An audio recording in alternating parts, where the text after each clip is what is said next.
নিরাপত্তা উপদেষ্টা হত্যার বদলা নিতে এবার ইসরায়েলে ক্লাস্টার ওয়ারহেড দিয়ে হামলা চালালো ইরান। তেল আবিব, রামাত গান সহ বিভিন্ন এলাকায় ব্যাপক ধ্বংসযজ্ঞ চালায় গুচ্ছ বোমাবাহী এসব মিসাইল।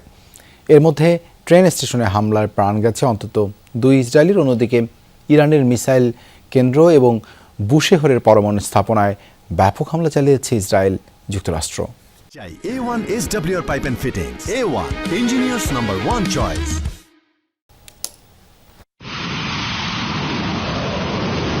ইরানের শীর্ষ নিরাপত্তা কর্মকর্তা আলী লারিজানিকে হত্যার বদলা নিতে মঙ্গলবার রাতভর ইসরায়েলি ভূখণ্ড লক্ষ্য করে দফায় দফায় ক্ষেপণাস্ত্র হামলা চালায় ইরানের সামরিক বাহিনী।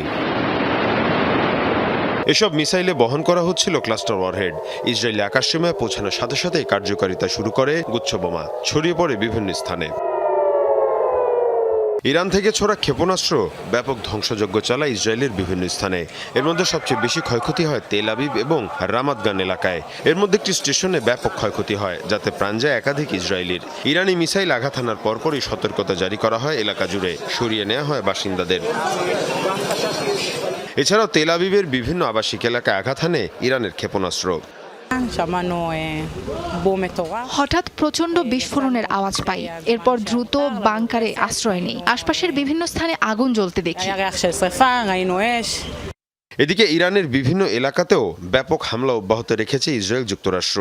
হরমুজ প্রণালী সংলগ্ন ইরানের মিসাইল কেন্দ্রে চালানো হয় হামলা, ছোড়া হয় বাংকার ব্লাস্টার বোমা। এর পাশাপাশি ইরানের বিভিন্ন সামরিক ঘাঁটি এবং কমান্ড সেন্টারকেও টার্গেট করা হয়। এর পাশাপাশি হামলা হয় বুশেহের পরমাণু কেন্দ্রেও। তবে তেহরানের দাবি হামলায় পরমাণু স্থাপনার কোনো ক্ষয়ক্ষতি হয়নি। এদিকে আরব দেশগুলোর আহ্বান উপেক্ষা করেই উপসাগরীয় দেশগুলোয় হামলা অব্যাহত রেখেছে আইআরজিসি। ইরানের একাধিক ড্রোন ভূপাতিত করার দাবি জানিয়েছে সৌদি আরব, ওমান এবং বাহরাইন। মীর মুশফিকা হাসান, যমুনা নিউজ।